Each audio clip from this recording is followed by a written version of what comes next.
Shalom Uvracha. Aujourd'hui, le Tanya du 7 Sivan. Sha'ar HaYichud ve'ha'emuna, la porte de l'unité et de la foi. C'est-à-dire que, comme une porte, pour accéder, à partir de cette étude, nous pourrons accéder à la compréhension de l'unité d'Akadosh Baruch Hu et avoir une foi intègre de qualité avec Akadosh Baruch Hu. Lehavin me'at mize'er, pour comprendre un peu, ma she'katuv bezohar, ce que le Zohar écrit. Des Shema Israël chulu, que le verset Shema Israël, etc. Hu yichuda ila. Ceci nous explique l'unité suprême, c'est-à-dire l'unité la plus élevée qui puisse être comprendre. Ou Baruch Shem Kevod Malchuto Leolam Vaed, ce que nous disons après le Shema Israël, Baruch Shem Kevod Malchuto Leolam Vaed, Hu Yichuda Tata'a, ce passage nous explique l'unité inférieure. Donc apparemment, il y a deux compréhensions. Il y a l'unité supérieure et l'unité inférieure. Ce sont deux niveaux de compréhension. Et nous allons les comprendre à partir de ces deux passages, du Shema Israël et du Baruch Shem Kevod Malchuto Leolam Vaed. Perek Aleph, premier chapitre. V'yadata hayom va'ashevota et levavecha.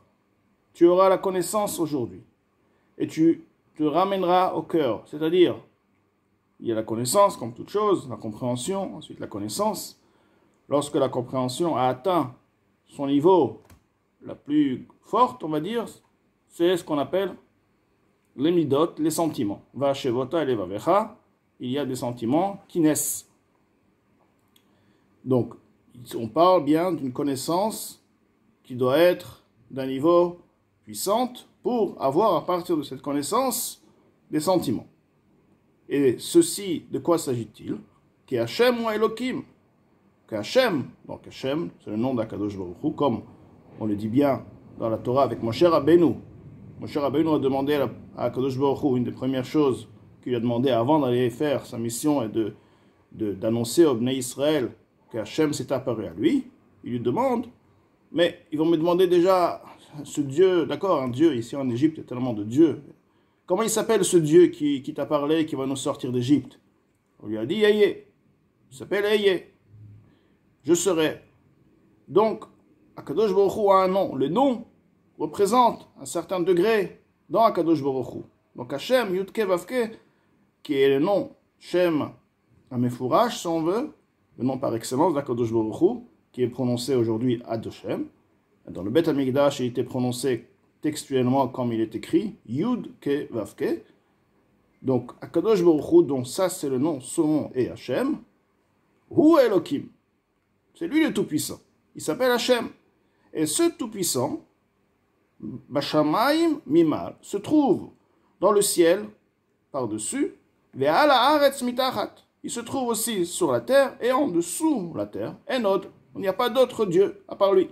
Donc il leur fait, le cher Rabbeinu dit au Bnei Israël deux choses. D'abord, vous allez comprendre et réaliser, ressentir que Akadosh Baruch Hu, c'est lui le Tout-Puissant. Il s'appelle Hashem. Il n'y a pas d'autre Dieu. Le Dieu, c'est Hashem. Deuxième chose, ce Dieu Hashem, il se trouve dans le ciel, au-dessus du ciel, sur la terre et sous la terre. Mais tzarich lahavin, il faut comprendre. Est-ce possible d'imaginer sheyesh Elokim nishra b'mayim, qu'il y ait un Dieu résident dans l'eau, mitachat la'aretz, sous la terre? C'est très bien que la terre a été fondée sur l'eau. On le dit dans la prière, dans le matin, les brachot du matin, Roka haaretz al hamayim, fonde la terre sur l'eau. Donc l'eau se trouve sous la terre. Les sources, c'est lorsqu'il y a eu le Maboul, toutes les sources sont ouvertes, donc l'eau qui se trouve sous la terre. Donc si on parle de quelque chose qui se trouve sous la terre, comme mentionné dans le verset, ve'al haaretz mitachat, donc on va arriver à l'eau. Donc, Moshe Rabbeinu, il leur dit, même dans l'eau qui se trouve sous la terre, Dieu se trouve, il réside de partout. Alors, quel est le sens de cette affirmation?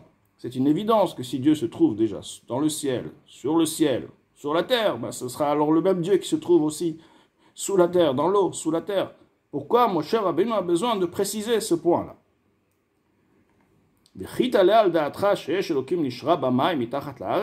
Est-ce possible de s'imaginer qu'il y a un autre Dieu, un différent Dieu qui réside dans l'eau, sous la terre? Au point qu'il faut se mettre en garde. Ramène à ton cœur, il faut vraiment que tu ressens et que tu sois conscient. Inactive, voici qu'il est écrit Leolam Hashem Varacha Nitzav Bashamayim. Dans le Teilim, David Amelech, il écrit et dit à jamais, Akadosh Baruch Hu Hashem, ta parole se tient, se dresse dans le ciel. Que veut dire la parole de Hashem est présente à jamais, pour l'éternité dans le ciel?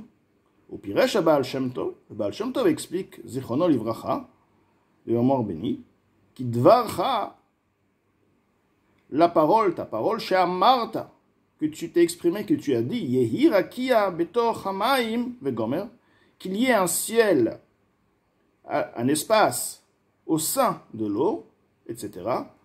Tevot Veotiot Elu, alors ces lettres, ces mots, Nitzavot Veomdot Leolam, sont existantes et se dressent pour l'éternité, Betor Rakia Hashamaim, au sein du ciel, au sein des cieux.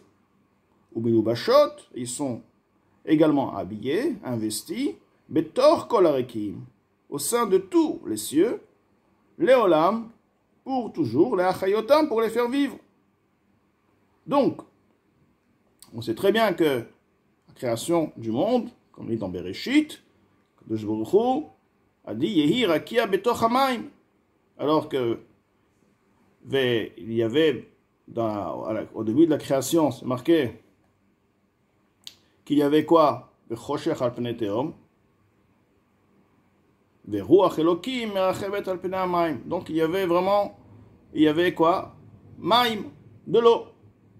Donc Kadosh Baruch Hu a séparé, a fait une séparation, un espace entre l'eau supérieure et l'eau inférieure. Cet espace-là s'appelle le ciel. Et maintenant, pour que cet espace puisse exister, il faut qu'il y ait que les paroles avec lesquelles Akadosh Baruch Hu a fait cet espace soient toujours présentes. La parole qui a été dite était quoi? Laquelle? Yehi Rakia, qu'il y ait un ciel, un espace. Donc, cette parole est toujours là, est toujours présente, elle est toujours dite. Alors, lorsqu'on parle d'une parole au niveau spirituel, ceci représente une révélation. Comme une personne qui parle, il révèle à la deuxième personne, ses pensées. Donc, c'est une révélation divine qui fait exister cette situation, cette création. Kedirtiv, comme il est écrit, Udvar Elokenu Yakum Leolam, la parole de notre Tout-Puissant se dressera pour l'éternité. Udvarav Chaim Vekayamim Laad Chulu, comme on le dit aussi dans la Tfila, ces paroles sont vivantes, existantes pour l'éternité, etc. Pourquoi? Pourquoi l'importance? Pourquoi cette parole doit toujours, cette révélation doit être constamment existante? Si les lettres donc de cette parole seraient parties même pour une petite seconde, seraient retournées à leur source, tous les cieux seraient devenus néants. Mamash, réellement, et ça aurait été comme s'il n'aurait même, sans aucune trace, comme s'il n'avait jamais existé. Ou comme Kodem Mahamar, ou comme Kodem Mahamar Yerakia, comme avant, la première fois qu'Hachem, la parole de Hachem, Yerakia, que le ciel soit, etc. Roulé, etc. Mamash, concrètement, c'est-à-dire que la parole de Hachem, c'est une vitalité a besoin d'y être à chaque instant pour permettre cette vitalité, elle permet l'existence du néant à l'existence. Et c'est ainsi, non pas que par rapport au ciel, mais toutes les créations, toutes les créatures, et ceci de tous les mondes, Elyonim et Tartonim, on parle des mondes spirituels, car ils ont aussi été créés. donc qui soit aussi élevé, aussi inférieur, va filou aretz alazo agashmit, même cette terre-ci qui est matérielle, ou bichinat domem amash, et sur cette terre, le niveau le plus matériel, le minéral, ilu ayum istalkot mimena, si de ces créations, les lettres vont s'en aller, kerega, même pour une seconde, chas de shalom, aotiyot masara mamarot, les lettres des 10 paroles, shebahem livret haaretz, dont avec ces 10 paroles, la terre fut créée, beshesheteme bereshit, pendant les 6 jours de la création, aïta chozeret le'ain ve'efes mamash, alors elle serait retournée au stade premier, au néant, comme l'ifne sheshet yeme bereshit, comme avant les 6 jours de la création, mamash, concrètement. Donc, on voit très bien, le Admor HaZaken nous explique ici, les paroles du Baal Shem Tov, que si Akadosh Baruch Hu aurait retiré ou retire à un instant sa parole, c'est-à-dire sa vitalité des mondes des créations, automatiquement, le monde et la création s'efface. La parole d'Akadosh Baruch Hu a besoin d'y être constamment. Et c'est pourquoi David HaMelech dit le Olam Hashem Dvarecha Nitzav, pour toujours ta parole est toujours présente. Vezeu Shamar Arizal, et c'est ce que le Arizal a dit, Shegam Bedome Mamash, que même le minéral réel, concret, comme Avanim Ve'afar, comme la poussière, comme les pierres et la poussière, ou Maim, l'eau, Yesh Bechinat Nefesh Vechayut Ruchanit, ils ont en eux une âme, ils ont en eux une vitalité spirituelle. C'est-à-dire qu'on voit une pierre, il faut savoir que si cette pierre existe, il y a en elle une lumière divine qui la fait exister. Dehainu, ceci veut dire, Bechinat itlapshut otiyot adibur, c'est l'habillement des lettres de la parole, mais asara mamarot, des 10 paroles avec lesquelles Hachem créa les mondes, Vayomer Hachem Yehior, Vayomer Hachem Yirakia, toutes ces paroles-là, Amechayot ou Meavot et Adomem, qui font vivre et qui font exister le minéral, Liot Yesh, pour devenir une existence matérielle, mais Ain Vefes, du stade néant, c'est-à-dire du néant, ils deviennent une existence. Chez l'Ifne, chez Jetene Bereshit, qui fut donc néant avant, comme ils étaient donc au stade de Ephes, néant, avant les 6 jours de la création. Donc, le passage d'aujourd'hui, en résumé, commence par l'explication de prendre conscience que veut dire la présence d'Akadosh Baruch Hu, car la présence d'Akadosh Baruch Hu se trouve forcément dans toute la création. C'est cette présence qui permet à la création d'exister. La présence d'Akadosh Baruch Hu, ici, il s'agit d'une révélation d'Akadosh Baruch Hu. Cette révélation permet à la matière et à toutes les créations, à tous les mondes aussi spirituels peuvent être, d'exister.